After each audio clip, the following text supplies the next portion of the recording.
Hello, everyone. It is my privilege today to speak with Scott Ritter, a former Marine intelligence officer and a former UN weapons inspector who spent a lot of time working in Iraq, a lot of time living in Russia, and also working in Russia and Israel. His popularity has been exploding all around the world, including here in the US and especially in Russia, for his courageously speaking out about the truth and the pragmatic reality on the ground in Ukraine, and just as importantly, for the reasons behind and the NATO and the US part in this conflict. So I want to welcome Mr. Ritter. How are you today? I'm great, thanks. How are you doing? I am good, thank you. I know you've been doing tons of work, tons of streams talking about what's going on in Ukraine. And my first natural question to you, what motivates you to put so much effort into covering this crisis?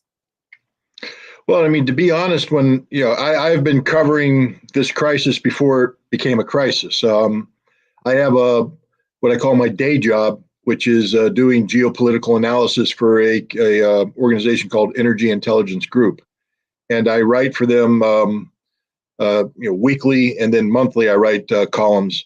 And so I've been tracking the crisis with Ukraine for some time now, and actually have been predicting this very war for it was inevitable. I mean, one only has to watch the United States and NATO, basically back Russia into a corner, and you realize that there's going to be a war. So I've been doing this for some time. What I haven't been doing are podcasts. It's just not my thing. I mean, I watch some podcasts. I enjoy watching experts, talk about issues. I never saw myself doing this, and I wrote a couple articles that I published back when I had a Twitter page, and people started reaching out saying, "Hey, I'd like to interview you on my podcast." I said, "Well, sure, why not? I mean, if you're going to take the time to write an article and publish the article, you have to show people courtesy when they want to ask you questions about that article. That otherwise, I mean, why do it?"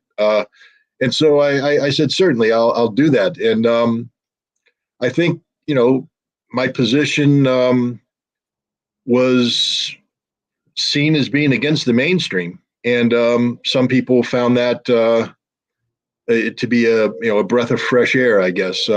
I'd also like to believe that it was fairly accurate, fact-based, reasoned analysis. I don't claim to be to have perfect insight. In fact, I claim the exact opposite. I have absolutely imperfect insight into what actually is going on in Ukraine, just as we all do. We're thousands of miles away looking at this, through the prism of other people who are on the ground. What I do bring to the equation is a background as a intelligence professional and as a military professional who has direct experience both in terms of understanding the Soviet/Russian art of war and having participated in the last large ground combat prior to this, so that is Operation Desert Storm. So I understand the logistics that are required, the intelligence support, operational concepts, strategic concepts, etc. So I view myself as a tool. I'm like a hammer, and people have a whole bunch of nails they want pounded in, so they keep calling me up to be the hammer to help them pound the nails. And so I do the podcast. It's exhausting. I'll be honest with you. There are days. I mean, it's not just exhausting. I earn my living writing, not speaking on podcasts. And there are times when it has a detrimental impact on my ability to write, just because I'm so tired from doing these. But again, we're in a unique period of time when a lot of people have questions about a very complicated issue, and I just feel that there's I'm not going to say that there's an intellectual obligation to follow through. Again, I keep writing, I keep publishing, people keep having questions about what I write. Therefore, I have an intellectual obligation to be available to answer those questions. That's why when you asked if I would come on your podcast, the answer was yes. I mean, if I can do it, I'll do it.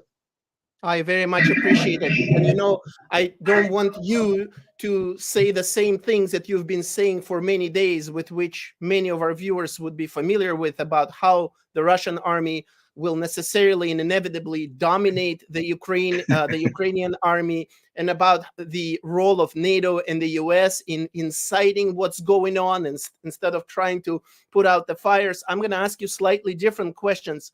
In one of your recent streams, you mentioned that one of the problems and one of the deeper reasons for this conflict, or this long-standing animosity between the US and Russia, is that Americans, quoting you, do not understand Russian history, Russian culture, and Russian soul. I can imagine that you could write a whole book about it, but briefly, what are some of the things that Americans don't understand about Russia, and what they could really use understanding to make these things better? Well, I'll just start by noting that at the end of the Second World War, we being the United States, had put in place academic institutions that were tasked by the U.S. government to be able to prepare diplomats and soldiers to interface effectively with their Soviet counterparts, because there was a recognition that we would be called upon to work with the Soviets. And this became even more important as the post-war period transitioned into the Cold War period. I think there was a recognition that our goal should be not to go to war with the Soviet Union, but to find ways to avoid going to war. And the best way to do that would be able to effectively interact with your Soviet counterparts.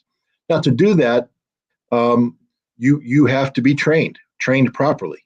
And so a system of Russian area studies was developed, both at the undergraduate level and, more importantly, at the graduate level, that focused on what I call just the fundamentals. The history, the culture, the music, the literature, and then they also, these programs invariably ask people to go over and meet and live with, spend a semester abroad, which is very important. Not just for the language, but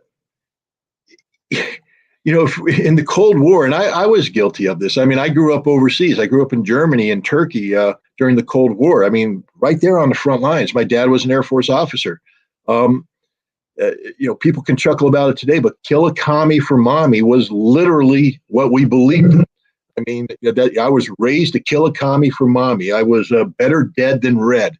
These colors don't run. We were hyper patriotic long before. We were hyper patriotic long before the 9/11 crowd took over. We got to hold on. These people were supposed to have an interview with me at 7:00, and I think they forgot what time it is. So they're going to keep calling until I don't know how to silence them. But it's their problem because they missed their window, and we've got our window. Yes. But the fact is, I was as guilty as anybody of when you have to learn to hate. I mean this in all sincerity. You have to be taught to hate, and it's easy to be taught to hate. You know how you teach people to hate? Mm-hmm. Through ignorance, because ignorance means that you don't know what's going on. Therefore, you're fearful of the unknown. And so, to hate the Soviet Union, all you do is you demonize them. You oversimplify them. You turn them into cartoon characters, Boris and Natasha, things of that nature, so that you don't view them as people. That's why it's so important that you have to travel overseas and meet the Russian people. Not because they're inherently superior to you, not because they're inferior to you, because they're human beings. And when you I'm sorry about that. It's okay, no problem. When you I don't even know where they went to right now.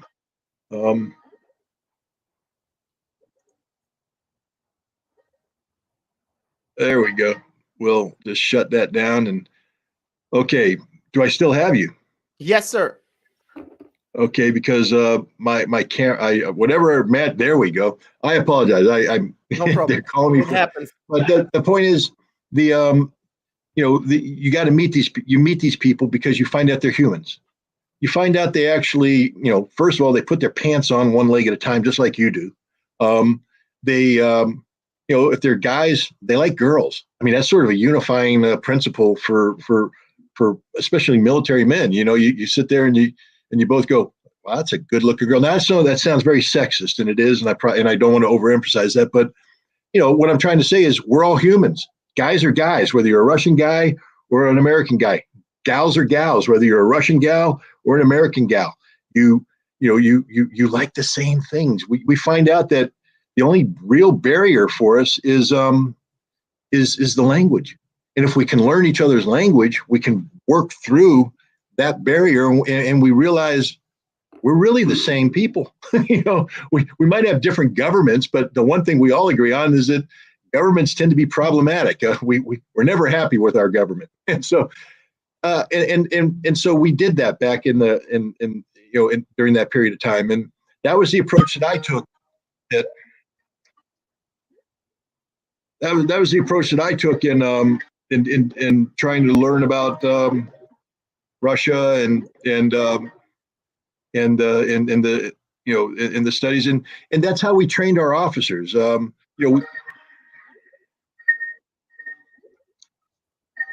I'm going to have to send them a text or something that says stop. Of course, of course.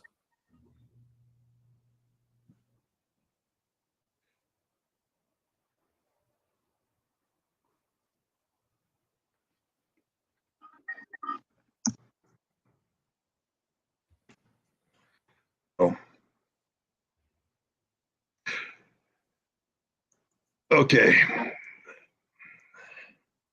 Hopefully they got the message. So we'll find out. No, they didn't get the message. No, they did not. They're persistent. They are very persistent. I'll say them one more time.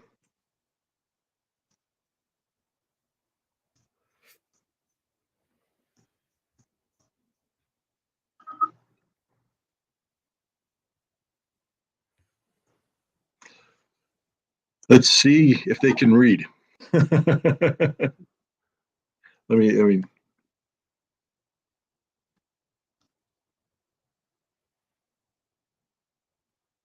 And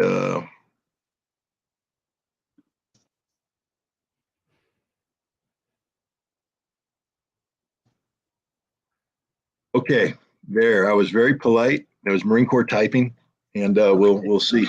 Again, Okay. I apologize for that. No problem.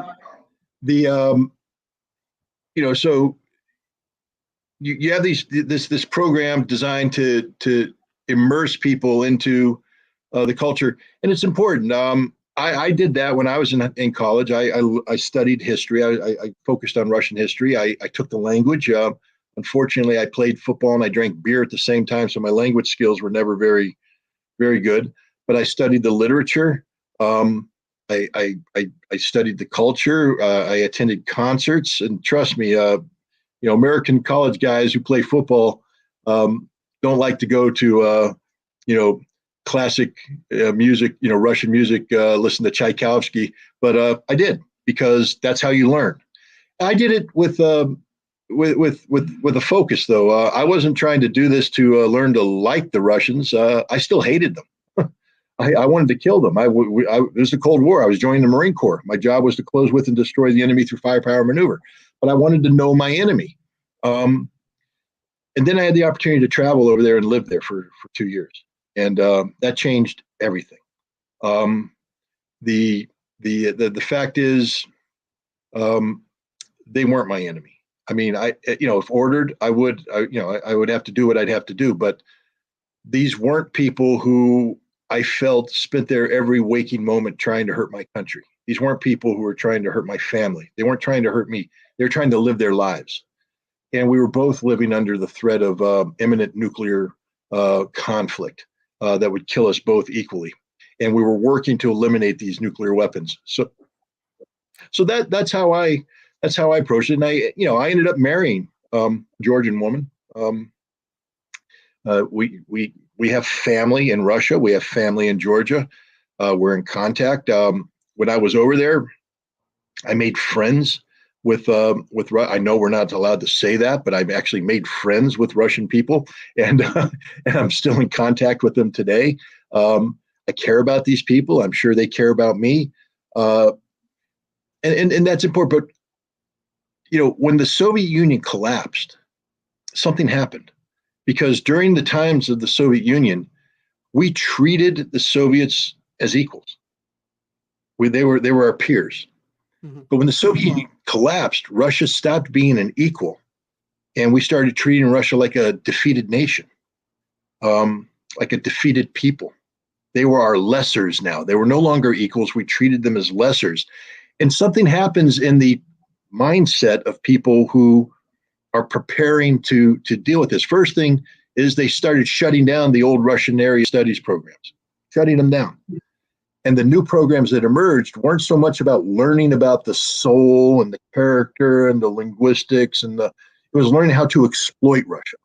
They were literally courses on how to bring democracy to Russia, how to bring capitalism to Russia, how to save Russia from being Russia. That's the wrong mindset. I mean, that might be a good mindset if your focus is, the economic exploitation of Russia. Maybe that's how you want to train yourself, but you will never know the Russian people by behaving that way. You will never know the Russian character, the Russian soul. You will have no insights into how they think, what they believe, how they feel. All you'll be doing is exploiting them, and in doing so, engendering them. I think I'm not going to say hatred, but engendering some hard feelings on the part of Russians towards what you're doing. And I think that's where we are today. We have a nation that stopped studying Russia, and we now have replaced it with a nation that seeks to manage Russia, as if Russia is our problem to manage. We managed Russia during the Yeltsin period poorly, but we did. I mean, people talk about stolen elections. The 1996 election in Russia was 100% stolen by the United States. We brag about it. Time magazine front page cover proclaiming how we bought the election. And then we've been resentful since late 1999, early 2000, when Vladimir Putin became president. We've been resentful of his, of his desire to make Russia a great nation again.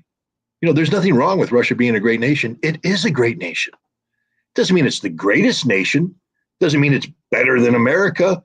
Russians may believe so, but I mean, Americans, we don't have to sit there and say, oh, Russia is everything. No, Russia is Russia. That's the important thing. Russia is Russia. Nothing more, nothing less. But you need to respect that. You need to understand that, and you need to deal with that. And we don't. We continue to this day to try and manage Russia. We try to impose democracy on Russia, but it's not democracy. Democracy has grown from within. I mean, we should study our own history. The American democracy came from America. Nobody brought democracy over here and said, here, let me teach you how to be. We had to learn it. Every successful democratic nation learned how to be democratic on their own terms. Mm-hmm. What we've done is we have corrupted the principles of democracy because we're seeking to impose our vision, which is derived from American history, American culture, American imperatives, and we're trying to impose that on Russia, ignoring their history, ignoring their culture, ignoring their imperatives, and it fails. And when it fails, we say, see, they're undemocratic. That's not true. Russia is a democracy. It's not a Jeffersonian democracy. Could Russia improve as a democracy? Maybe. That's up to Russia. We don't get to say. We don't have a vote. It's none of our business. But I will tell you this, if we left Russia alone and let Russia sort out Russia's problems on its own, I have a funny feeling, based upon what I know of the Russian people, they'd do a pretty good job of it. They'd come up with something that worked. But we keep interfering. And in doing so, we keep cutting the legs out from underneath them. We're doing that economically now. I mean, how can you possibly say that you support the Russian people while imposing the most stringent economic sanctions imaginable on them? Sanctions that are designed to hurt the Russian people, plain and simple. So anyway, that's just a long, rambling answer to your question. But yes, just a couple of observations about your answer. We've been trying to teach a few parts of the world democracy. We were trying to intervene. It didn't work so well in a few places, and yet we don't learn a lesson. And I'm sure you would agree with the question that Donald Trump asked not so long ago: what's wrong with getting along with Russia? That question made me feel so good, regardless of who he is and what you might think of him. Hearing that, I've been waiting for years to hear that.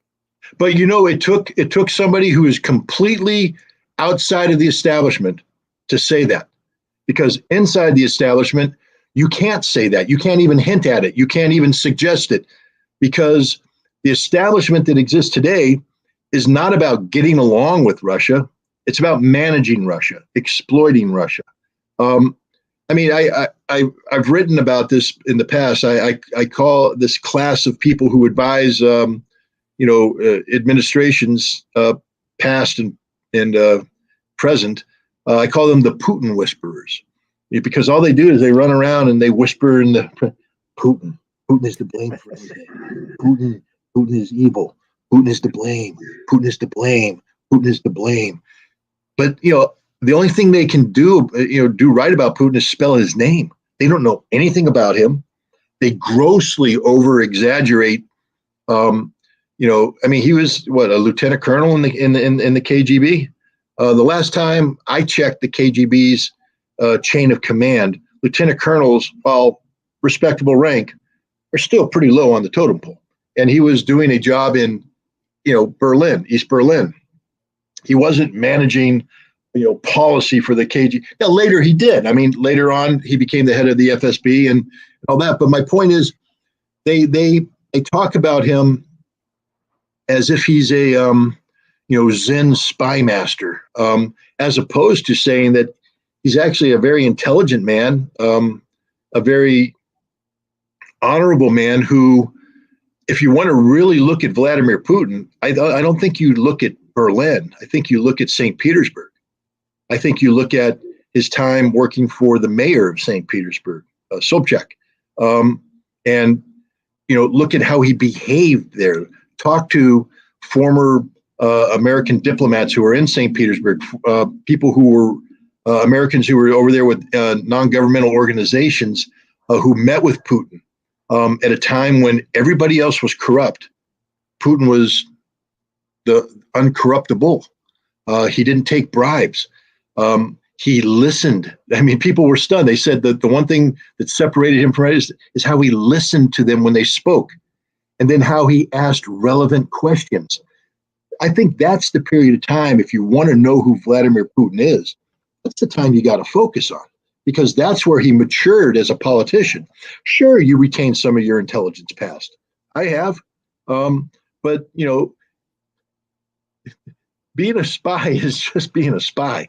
It's not superhuman strength. It's actually a pretty screwed up way to go about living life, because it's about exploiting human frailties and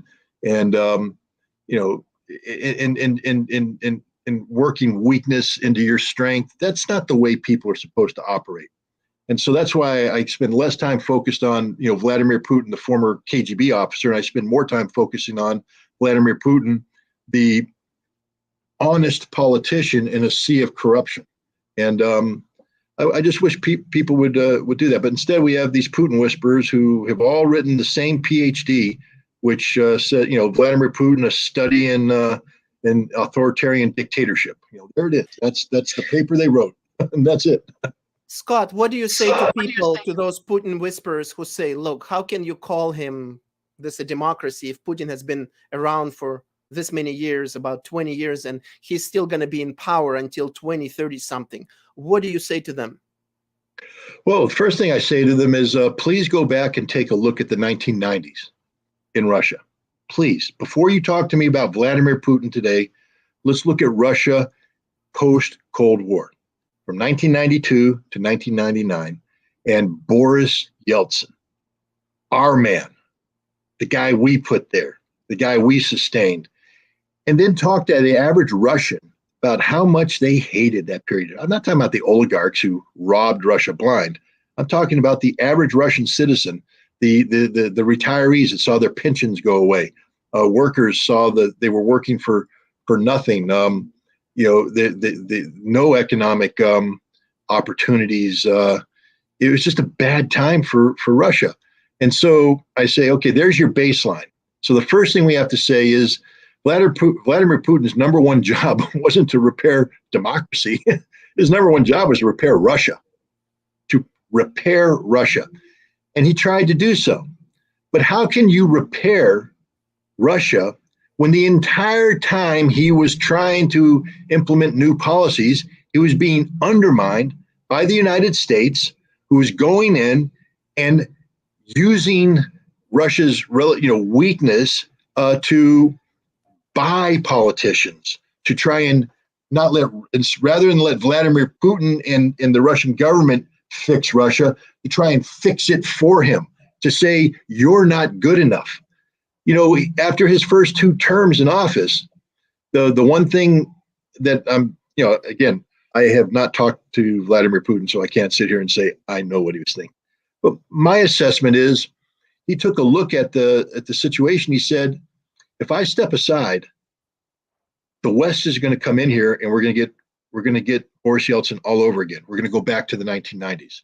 We're not ready for genuine democracy right now. So that's why he did his cute little trick with Dmitry Medvedev. And what was the first thing the United States did when Medvedev became president? We didn't realize that Putin's smarter than we are when it comes to matters dealing with Russia. And we said, aha, we're going to have regime change, but we can't call it regime change. We'll call it a reset. We're going to say, this people just don't get the hint. We're going to call it the reset.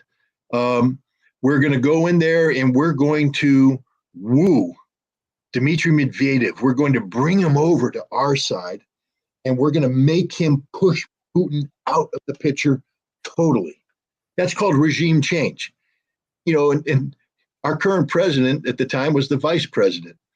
He went to Moscow in March of 2011, and he spoke to the Russian opposition. Okay, so right off the bat, you have the American vice president speaking to the Russian opposition during a time when we have a policy called reset, which is really regime change. And he said, I don't believe Vladimir Putin should run for re-election because it would be bad for him and it'll be bad for Russia. So that's a threat against Putin and a threat against Russia made by the sitting vice president at a time when our policy was regime change. So Putin, of course, disregarded. He came back in. But they say, Russia's not a democracy. Really, what did he win the I think the election was in March of 2012. What was his percentage? Like 54%, I think. 52, 54%. Dictators don't win elections by 52 to 54%. They just don't. Dictators win elections by 98%. So to call this, to say that he wasn't a Democrat, come on, he was elected using democratic processes. Now, since then, he has cracked down on the political opposition because they have been infiltrated by Western intelligence services as part of this policy of regime change, also known as the failed reset. Even this last constitutional changes that Vladimir Putin made to extend his ability to stay in presidency, they were made so that Russia can have I think Putin is desperately searching for the right mix of power sharing, but in a way that doesn't open up Russia to be exploited by the West, where the West is still sitting there waiting to come in with their money to buy politicians to manage Russia. We still think it's our job to manage Russia. And Putin right now, I think, is fighting a two-front war. On the one hand, he is, I believe, literally, legitimately trying to get a Russian form of democracy up and running. But it's hard to do that when you have the West trying to undermine everything you do to impose their vision of democracy on Russia. So, is Vladimir Putin the perfect democratic leader? Absolutely not. Absolutely not. But the conditions in Russia aren't conducive to the perfect democratic leader. If the West would just let Russia be Russia, maybe they'd have produced a democratic system by now. But right now, Putin understands that left to their own devices, the West will seek to return Russia to the 1990s, to the era of Boris Yeltsin. And no Russian wants that. Maybe Navalny wants it, but nobody else wants it. Well, thank you for this incredible deep insight, and I'm sure the viewers cannot thank you enough for giving this unconventional analysis. That really helps us understand rather than demonize Putin and the whole system there. I want to switch gears and ask you a couple of pointed questions. Are you surprised that so many of the Americans, of the American public, after being lied to for 2 years by mainstream media about masks, about lockdowns, about vaccines, about mandates, they're perfectly happy to blindly buy the narrative about Russia's invasion in Ukraine, that Putin just woke up one day for no reason whatsoever, no basis whatsoever, or how they say, unprovoked and unjustified. He just went in. Are you surprised that so many people are buying it without checking it for themselves? No, I'm not. I'm not surprised at all. Again, we need to answer that question. We need to first talk about your average American.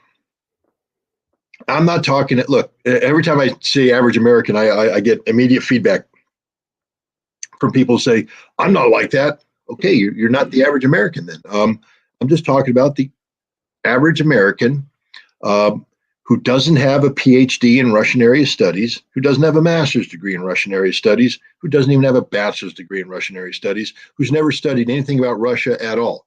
That's the vast majority of Americans. And they don't want to study Russia. I mean, they're not intellectually curious about Russia. They don't have time to be intellectually curious. It's tough being an American.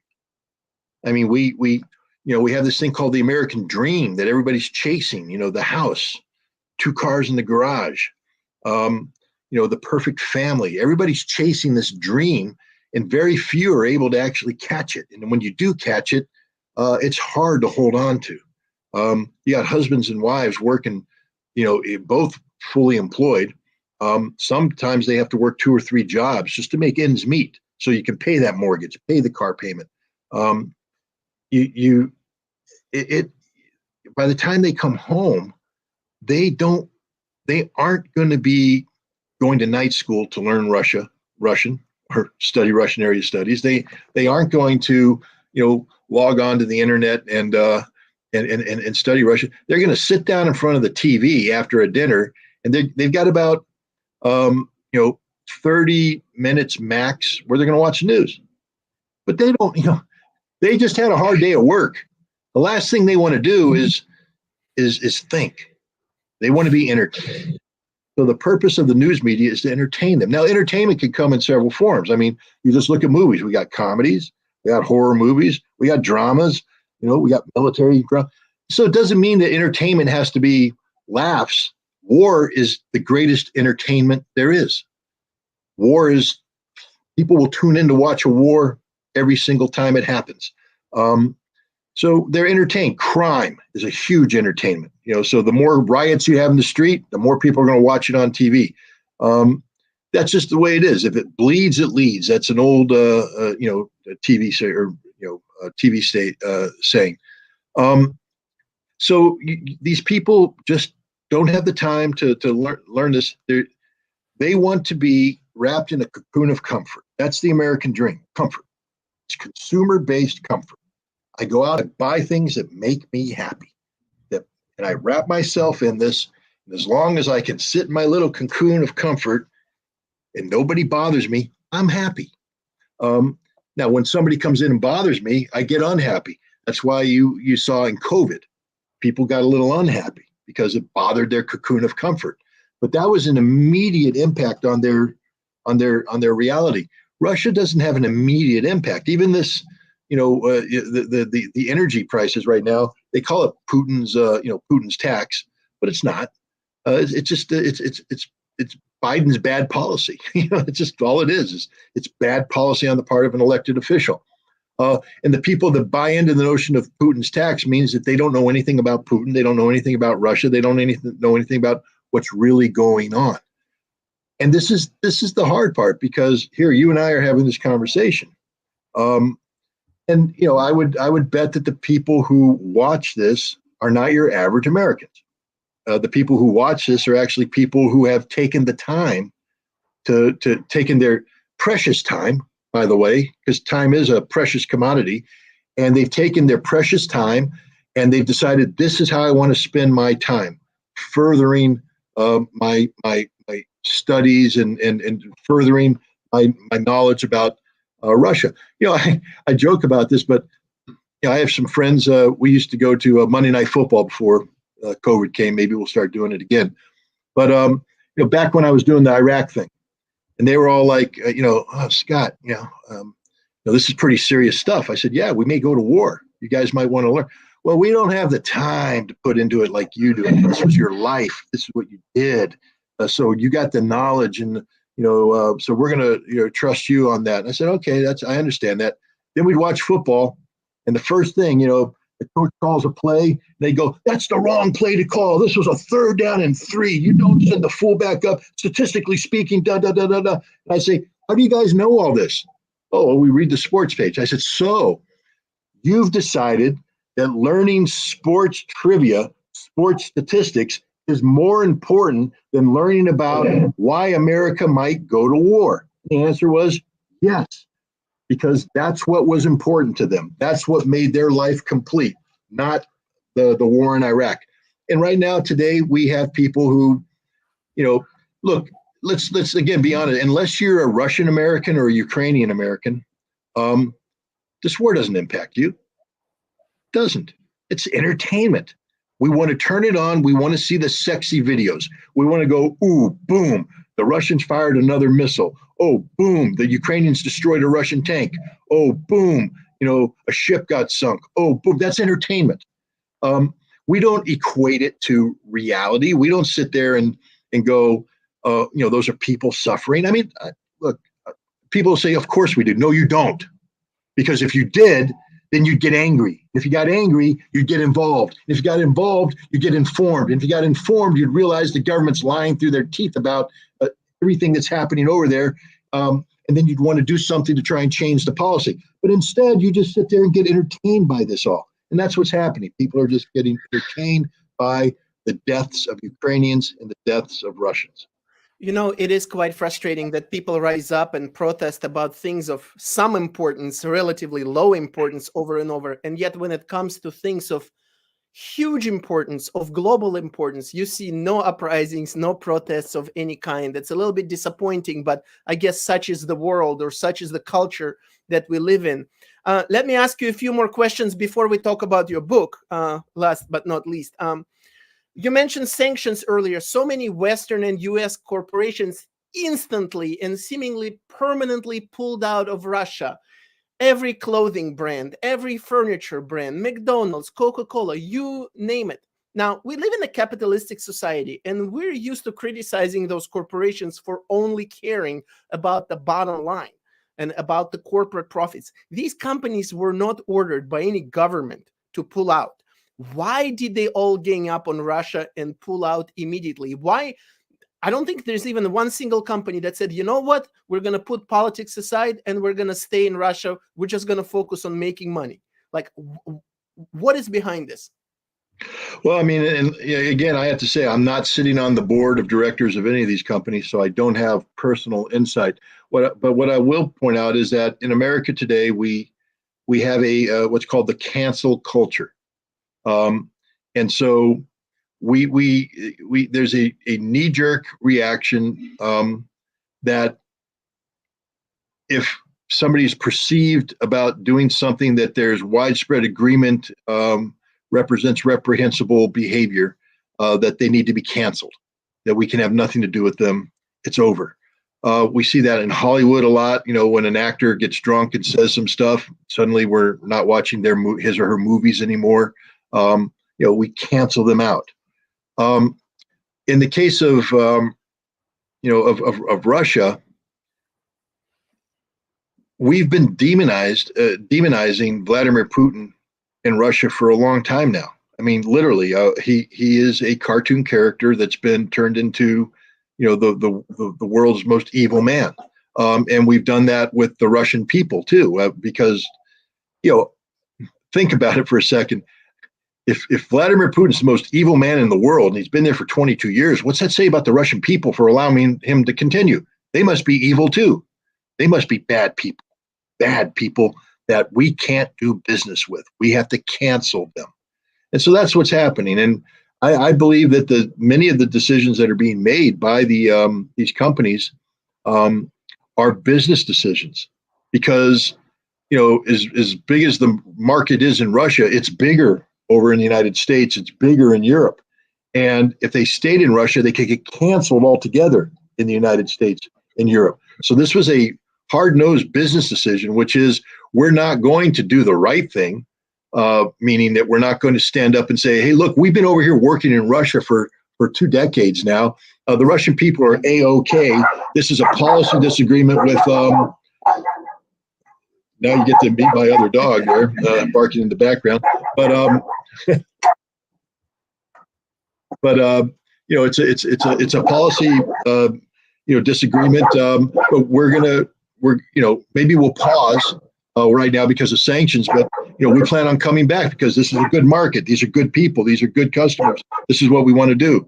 But that's not the cancel culture. I think that's what's happening here. This is purely an extension of the cancel culture that has permeated everything in the United States lately.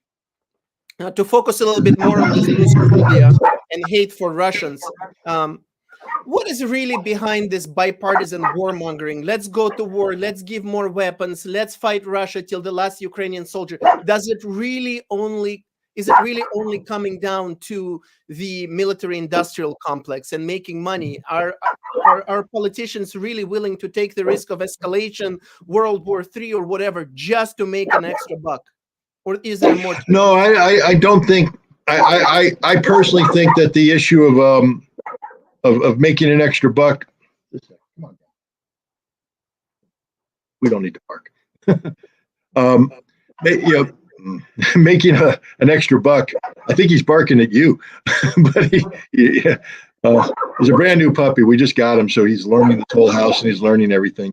So we'll see. But the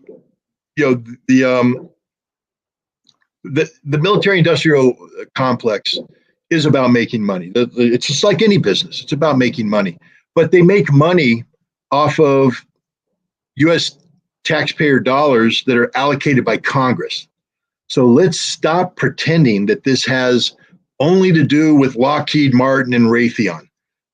It doesn't. This has everything to do with the United States Congress, who makes policies and implements those policies. And Congress takes its direction from the voters, meaning what the voters will allow is what Congress will do. So this poor little puppy. Just like, hey.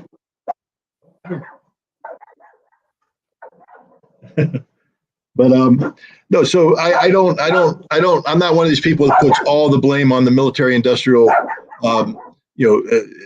military industry. This is just multiple issues now. If it's not one thing, it's another. It's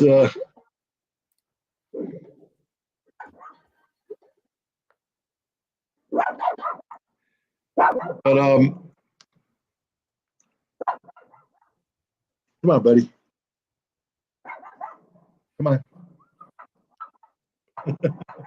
He's dug in deep under the desk. But okay, we're gonna work through this. He has something to say. That's fine.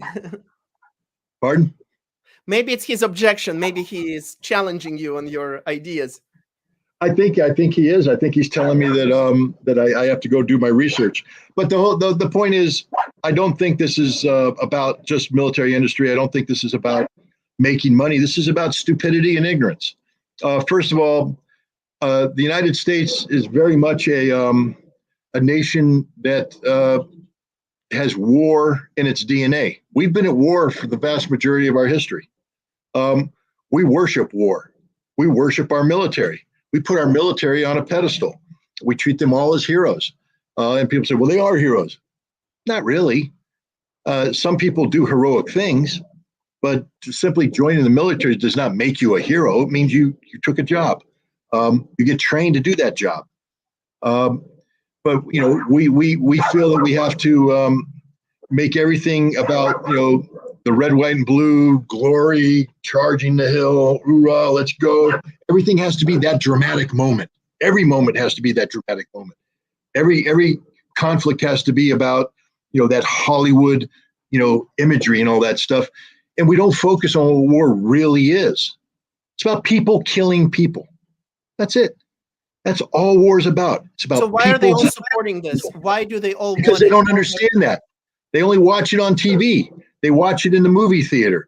They think, if Saving Private Ryan wasn't just visually stimulating, but we had a button that you could push so you could smell what guts smell like. I don't mean to be too crude here, or when they pass by the bodies, let's smell what a body smells like 3 days after sitting out in the sun. Oh, that's a nice smell. When the smell of war is something that the average American has no clue about. That's why they like it. You won't find a genuine combat veteran that'll sit there and tell you how wonderful war is. Fact is, at the end of the Second World War, almost every combat veteran wouldn't talk about it. They didn't glorify it. They thought it was horrible. They were ashamed. Many people who go through combat are ashamed of what they've done because it's about killing people. It's difficult. So the average American has no clue whatsoever. So they've bought into this romanticized notion of the glorious defense of Ukraine, not realizing that every time we send another $100 million over there, we're condemning 50, 60,000 Ukrainians to death. And again, death isn't glorious. It's not what they think it is. These bodies are being torn apart by artillery. Their lungs sucked out by thermobaric weapons. It's just, or they get gut shot and then they crawl into a corner and they spend the next 36 to 42 hours painfully bleeding out until they get sepsis and they die of a painful infection all by themselves. That's what war is, but we don't focus on that. We think it's glory. We think it's wonderful. We're providing these weapons to the brave Ukrainian defenders who are fighting the evil Russian invaders. We don't deal with the reality of it. If we did deal with the reality of it, I don't think too many Americans would ever support this. Would you agree, Scott, that if America wanted to make a deal today, they could have brought Russia to the table, give in to their demands, reasonable demands within reason? I believe you believe that their demands are unreasonable, and put an end to it in an instant. I don't know nowadays, to be honest, because I think we could have done that. I think that's something that could have happened early on in this conflict. But to be honest, I think Russia suffered too many dead, too many wounded, too many losses. Russia's in no mood to go. Russia has paid too heavy of a price now to give the Americans anything. The Americans don't get to come to the table now and try and negotiate a settlement that's beneficial to the United States. You missed that window of opportunity. I think right now Russia's in the business of seeing this difficult task through in a way that best benefits Russia, which means they're going to solve some of the very difficult problems that existed that the United States could have helped with before we, remember Lloyd Austin, the Secretary of Defense, our job is to make Russia pay a heavy price, to make Russia hurt, to kill Russians. I mean, that became the U.S. policy. So why would Russia ever want to sit down with Americans now? I wouldn't. If I were Russian, I wouldn't want to go anywhere near the United States because you're the guys who wanted to. Remember how angry the United States, how we got here in America when the rumors came over about the Russians paying the Taliban for bounties, and how Yeah. absolutely outraged. It was a false story. It never happened. But how outraged we were that the Russians would pay the Taliban to kill Americans. They wanted it to be true on the media. Yeah, they wanted Well, it to be true. they definitely wanted to be true. But now, and again, when you parse it down, you say, well, why do you believe it? They came down to one incident that took place outside of Bagram Air Base where I think 2 or 3 Americans were killed. 2 or 3 Americans, that's a bad thing. But they're saying that was what they think was the Taliban killing Americans using Russian bounty money, but it turned out not to be true. 2 or 3 Americans, and we're outraged as a nation. We've implemented policies that are killing thousands of Russians, and we expect the Russians just to be okay with this? I don't think so. Politicians really need to think before they say things like, let's weaken Russia or let's bring Russia to its knees, like the British guy said. They really need to think long and hard before they say that. Scott, last but not least, I know your brand new book is coming up. Please tell us what inspired you to write it, what it is called, what it is about, and why everyone should read it, and show it to us.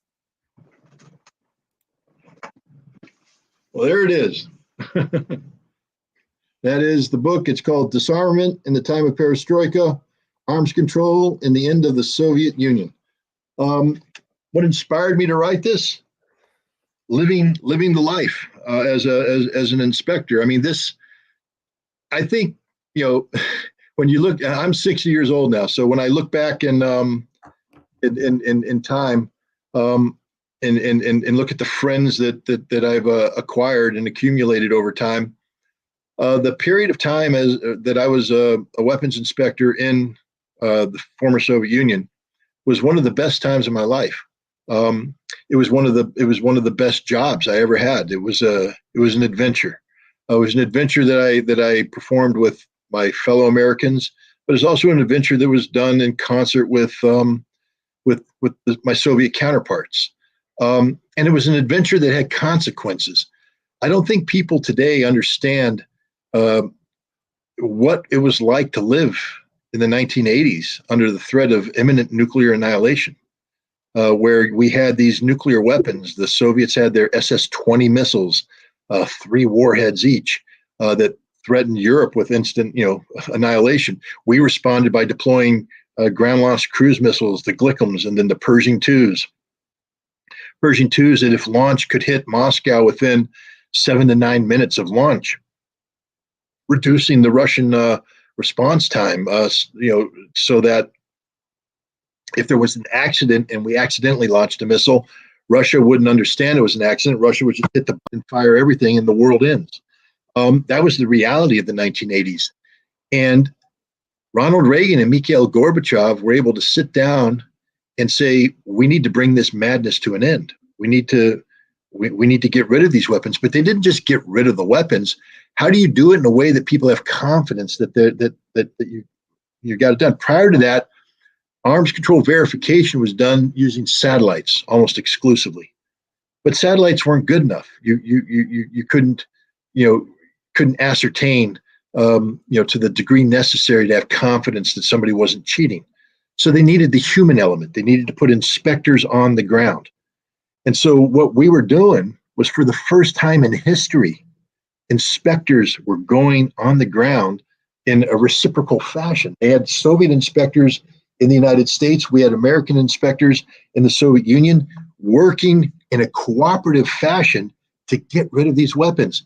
And what I was doing was putting in place a monitoring regime, a monitoring facility outside of a Soviet ICBM factory. They built intercontinental ballistic missiles. I write about it in the book, but the first 3 missiles that we inspected, we nicknamed Des Moines, Pittsburgh, and Chicago. Out of the theoretical cities they'd be aimed at. We can joke about it, but if you think about it, it's true. These missiles were produced so they could deliver a nuclear warhead to an American city. And we monitored the production, not because we were concerned about those missiles. We were making sure that those missiles, that they weren't covertly using that missile production capability to produce the prohibited SS-20 missile. But we put this system in place. We started from nothing. When we first arrived in June of 1988, there was just a field. There was nothing there. A year later, we had a housing area. We had a data collection center. We had, the cargo scan X-ray facility. We had, infrared measuring devices all installed. Much of that had to be installed in the winter of 1988, 1989, when the temperatures got down to like minus 50, minus 60 degrees. Some of the hardest conditions imaginable, and yet the Soviets and Americans worked together to put this thing in place and make it happen. It was an important time. I think the book captures this moment in history, but not just that. It captures the potential of two nations who were at each other's throats to overcome their differences and work cooperatively to eliminate a threat to everybody. And when we take a look at the situation today, what's the one thing everybody's afraid of? Nuclear war. Everybody's saying, will Russia use nukes? Will America use nukes? We're at a similar situation today that existed in the 1980s, where both sides are dangerously close to a nuclear threshold being crossed over that would bring end to human life as we know it. And people are, struggling. How do we get out of this? How do we get out of this? Well, we have a template. We know how to get out of this because we did it already. And this book is that template. This book captures exactly how we did it. And so I think it's an important read from that perspective too. It can provide hope because we show. I through the book I show how we did it, how we overcame the impossible to get this done. And also, we spent a lot of time talking about getting to know the Russian soul and getting to know the Russian character. This book is about that. This book is about our interactions with the Russians in Votkinsk. It's also about how we were seeking to implement this arms control treaty during a time of great social upheaval, perestroika. When I arrived in the Soviet Union in June of 1988, what was going on TV at the time was the 19th All-Union Party Conference. Any student of Soviet history will know that's when Mikhail Gorbachev convened this extraordinary conference for the purpose of dethroning the Communist Party, dethroning the party of Lenin, dethroning the party of Stalin, and replacing it with a democracy where he would be president, not just general secretary, president. There would be a Senate-like body, the Supreme Soviet. There would be the Council of Deputies. There was an election in March of 1989, and I write about it in the book. I got to go watch the election take place, the first ever free election in the Soviet Union. It was democracy in action. And so I talk about, we lived there in Votkinsk. There was a newspaper called Leninsky Put, The Way of Lenin. It was the town Communist Party newspaper. People say, oh, it's just propaganda. Well, actually, no. It captured what was going on in Votkinsk. And for us inspectors, it became a window into Soviet society.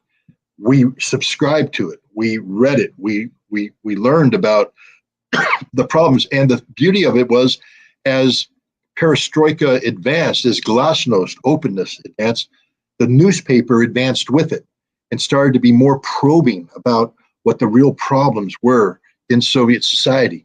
And so as we're progressing it from an arms control perspective, at the same time, we're watching the Soviet Union transform into something new. And it wasn't necessarily something better. It was a difficult time for the Russians, but this book captures that as well. And like I said, it's I think for anybody who has a bent towards history, this captures a unique moment in time that no other book has come close to this. It also captures arms control history. It captures the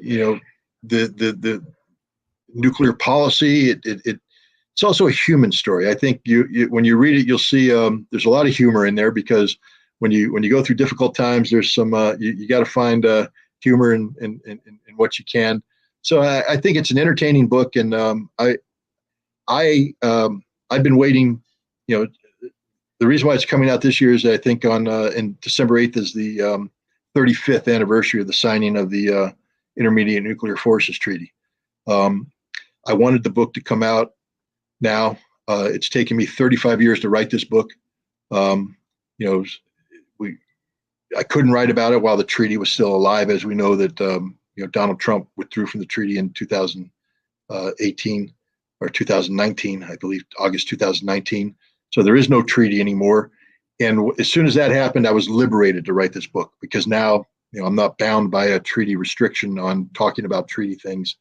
But I had been researching the book up until then, and then once the treaty ended, you know, it took me again about 3 years to write this book of solid research, solid writing, and here's the product. I'm pretty proud of it.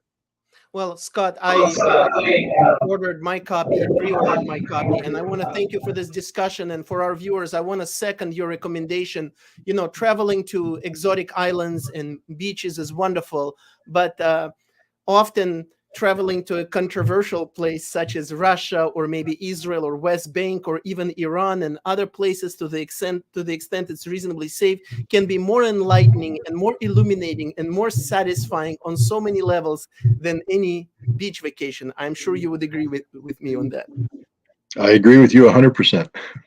Well, thank you, Scott. Very much appreciate this discussion. Please show us your book for a conclusion one more time. Please show us the cover. Please order this book. It's going to have a lot of fascinating information from somebody who was there firsthand, who was there on the ground, and it will help you understand the history and how, and we all know how history helps us understand the present. Thanks a lot. Okay, thanks for having me. Thank you, Scott. Thank you. Thanks.